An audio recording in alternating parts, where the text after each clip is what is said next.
My uncle worked for NASA, and here's what he said about the moon landing. My uncle was one of the smartest people I've ever met. He had a PhD in physics and spent most of his career working for NASA in the 70s and 80s. He wasn't an astronaut, but he was heavily involved in research and development for space missions. When I was a teenager, I asked him the big question: did we really land on the moon? He didn't laugh, didn't roll his eyes, just gave me this tired smile and said, "Kid, if you knew how many people it takes to fake something like that, you'd realize it's easier to just go to the damn moon." That answer has stuck with me ever since. My boss said I had to work late, so I forwarded his emails to HR.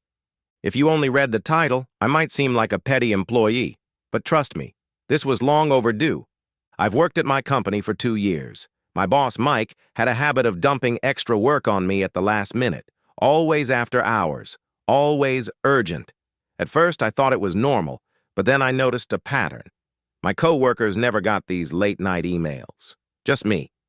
One night, he told me I had to stay late to finish a report he conveniently forgot to assign earlier. I had plans. I pushed back. He got weirdly aggressive, hinting that my dedication would affect my future here. That's when I started digging. I searched my inbox and found months of these urgent emails. Most weren't even necessary. Some even contradicted deadlines he had given others. Then I remembered something. HR had mentioned during onboarding that all emails were backed up on the company server. So I did what any overworked employee would do. I forwarded everything to HR with a polite inquiry. "Hey, I just wanted some clarification. I seem to be receiving significantly more after-hours requests than my peers. Is this standard practice?" I didn't hear anything for a week. Then, out of nowhere, Mike called me into his office. He looked pale. HR had flagged the pattern, compared workloads, and found a lot more than just unfair treatment. Turns out Mike had been diverting work from his own responsibilities onto me while claiming credit for my results. A week later, an all-company email announced that Mike was moving on to new opportunities. I left at 5 p.m. sharp that day. My father just called me to wish me Merry Christmas. I've been homeless for 3 months. Just need to vent. As title says, I've been homeless for 3 months. My father lives about an hour away from the Library Park Taco Bell Dunkin' Donuts where I spend time. He lives with his wife. They have a 2-floor house. His wife's son and his wife live on the 2nd floor. They have a fully finished basement. When I was about to become homeless, I asked to stay there for a few months so I could get back on my feet. Answer was absolutely not. What kind of sadistic fucking behavior is this?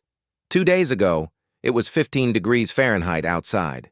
He hasn't responded to my phone calls for 2 months or so, but calls me to wish me Merry Christmas? My friend's perfect relationship was a full-on FBI operation. So my best friend Matt has always been a hopeless romantic. The kind of guy who believes in soulmates, sends good morning texts unironically, and probably watched The Notebook too many times. A few months ago, he met this girl, Lisa, on a dating app. She was perfect. Too perfect.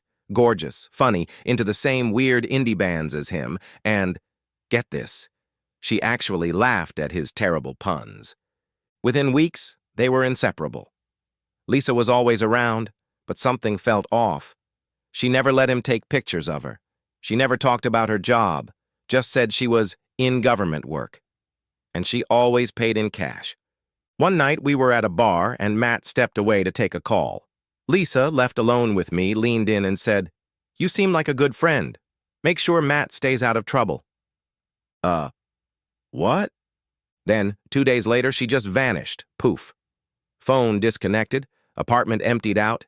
Matt was devastated, thought she ghosted him. He spiraled hard. Then, about a month later, we were watching the news. And there she was, Lisa. Except her real name was Special Agent Lauren Carter, and she was testifying in some huge undercover sting involving a money laundering ring. Matt had been dating an FBI agent working a case. And the best part? He wasn't even the target. She was just using him as a cover story. To this day, he refuses to use dating apps. My boyfriend permanently brain damaged someone and didn't go to jail. When my boyfriend was in high school, about 16, he was friends with a Mexican guy, we'll call him Jay. One day after school, they were walking home, and a neo-Nazi freak ran up and hit Jay in the head with a brick, knocking him out, then started punching him while he was on the ground. My boyfriend picked up the brick and smashed it over the back of the neo-Nazi's head, knocking him unconscious. He called an ambulance and police, and my boyfriend was taken into custody and the others to the hospital. Jay woke up and had about 35 stitches on his head, but the neo-Nazi guy was in a coma for a couple months because the brick apparently hit him in just the right spot. It caused permanent damage. The family of the Nazi took my boyfriend to court and tried to press charges on him, but Jay's parents were both personal injury attorneys and were able to plead his case, and he was let go with no charges. Jay still comes over from time to time for dinners about 15 years later. Just wanted to share a weird story from my BF's past that I still think about and how, while I don't condone violence, he is a hero in my mind. My fiancé told me she was going on a girls' trip, so I had her plane ticket redirected. If you only read the title, I might sound like a controlling jerk.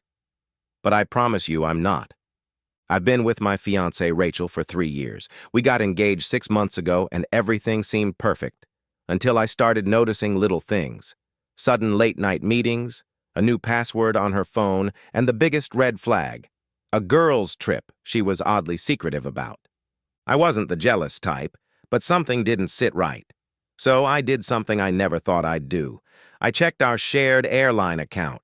Turns out, her girls' trip was actually a solo ticket to a tropical resort, booked under her name and another man's.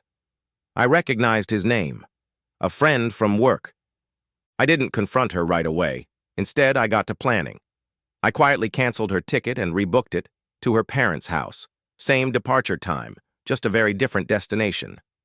I also compiled all the evidence, screenshots, texts I found on her old tablet, and even a few Venmo transactions that made things obvious. The day of the trip arrived. I drove her to the airport, kissed her goodbye, and watched as she confidently walked inside. I had one of my friends tail her to see the moment she realized she wasn't heading to paradise with her affair partner. Her first call came 20 minutes later. I ignored it. The frantic texts followed. Rachel, why is my ticket wrong? Rachel, where are my bags? Rachel, did you do this? I didn't reply. Instead, I group texted her, her parents, and her older brother with a simple message. Hey, Rachel's on her way to see you. She has something important to explain. Check your emails for the full story. Hope she has a great stay. Then, I blocked her number. I don't know how things went when she landed, but judging by the 100 missed calls from her and a few from her mom, I'd say it wasn't pretty. Meanwhile, I changed the locks, packed up her things, and had them delivered to her parents' place. I spent that weekend with my best friends, having the celebratory drinks I didn't know I needed.